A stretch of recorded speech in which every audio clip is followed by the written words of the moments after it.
Assalamualaikum warahmatullahi wabarakatuh.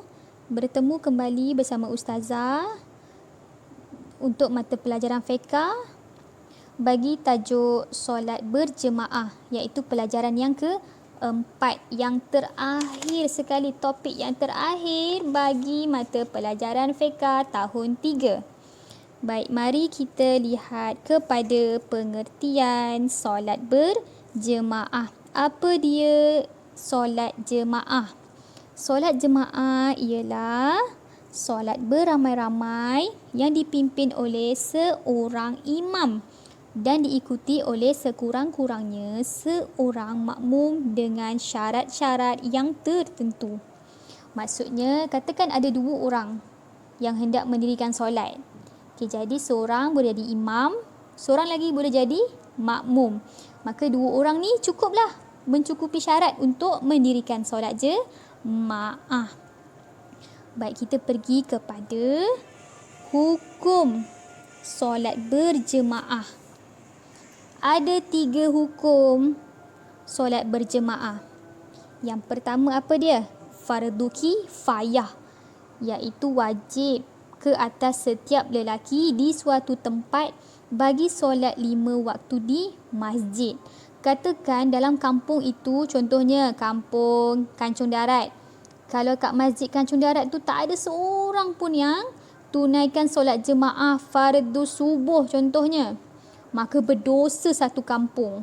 Jadi sebab itu dikatakan hukumnya adalah fardu kifayah.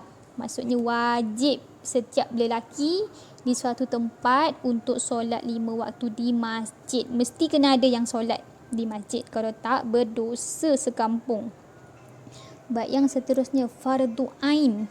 Fardu ain ini hukumnya adalah ke atas setiap lelaki bagi solat Jumaat. Solat Jumaat ni wajib didirikan secara berjemaah, tidak boleh ditunaikan secara bersendirian. Baik, yang seterusnya sunat. Hukum sunat bagi solat sunat seperti solat hari raya. Hari raya Aidilfitri, hari raya Aidil Adha, itu hukumnya sunat dilakukan secara berjemaah.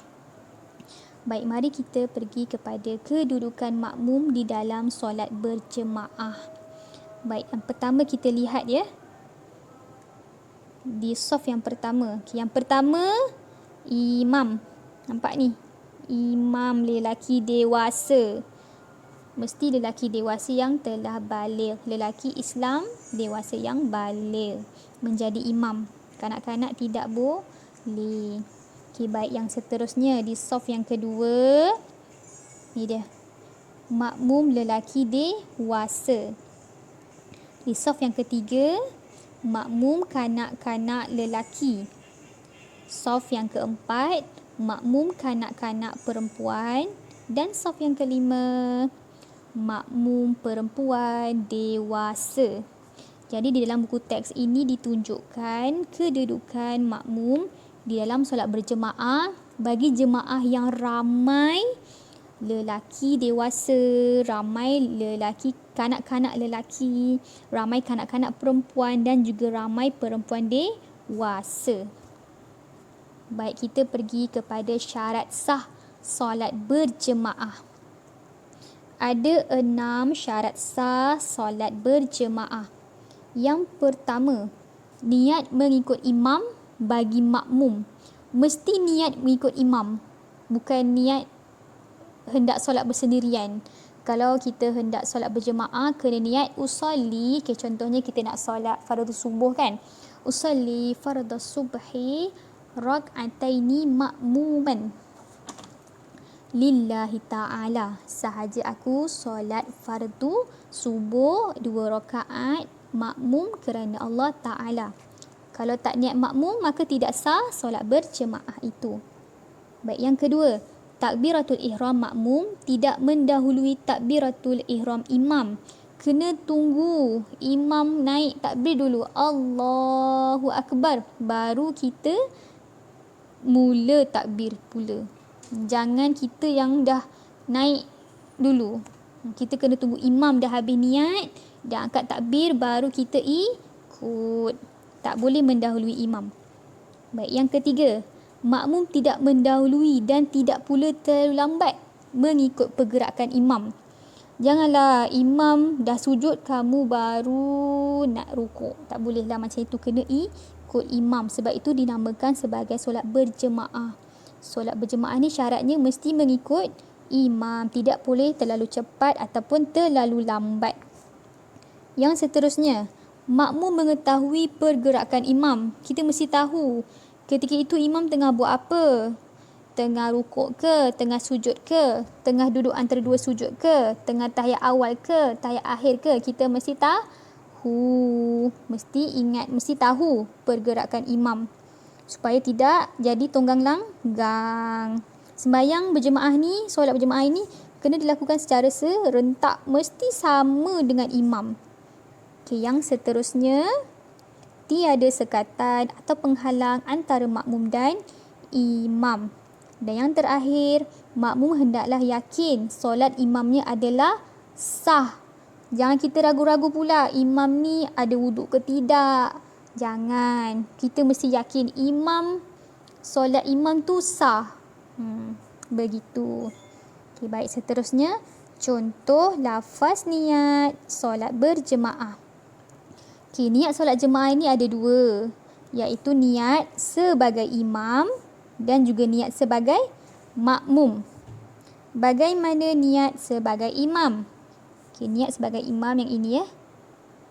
Okay, usalli fardaz zuhri arba'a raka'atin imaman lillahi ta'ala. Sahaja aku solat fardu zuhur 4 rakaat imam kerana Allah Ta'ala. Bagaimana pula dengan niat makmum? Niat makmum, usalli fardaz zuhri arba'a raka'atin makmuman lillahi ta'ala.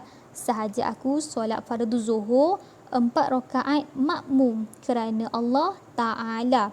Niatnya seperti biasa, cuma perlu penambahan perkataan makmuman. Makmuman. Kalau kita jadi makmum, kita niatkan makmuman. Jangan lupa sebut.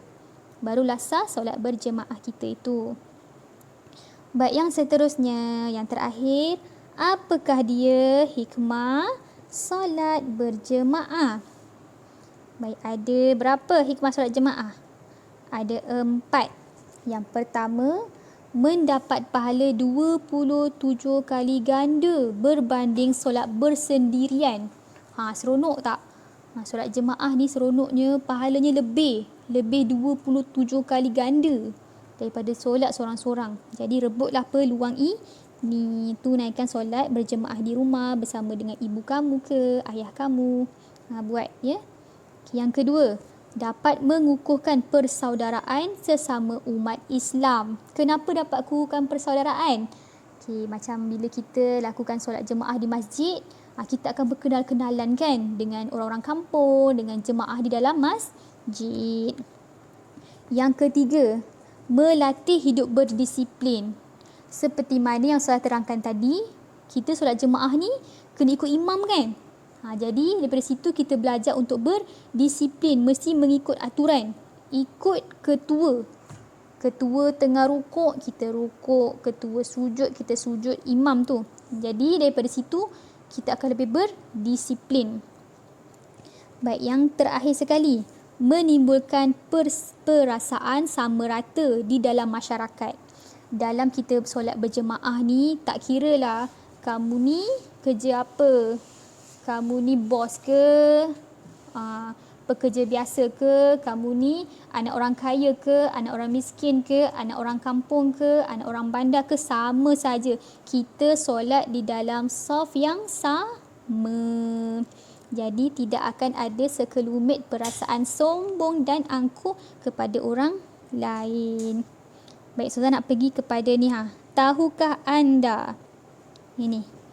Sesiapa yang solat isyak berjemaah, maka seolah-olah dia telah solat separuh malam. Dan sesiapa yang solat subuh berjemaah, maka seolah-olah dia telah solat seluruh malamnya. Riwayat Muslim. Jadi jangan lupa amalkan istiqamah menunaikan solat isyak dan subuh secara berjemaah. InsyaAllah kita sama-sama buat, sama-sama amalkan dan praktikkan di dalam kehidupan seharian kita. Jadi itu sahaja daripada Ustazah. Sekian, wabillahi taufiq wal hidayah. Wassalamualaikum warahmatullahi wabarakatuh.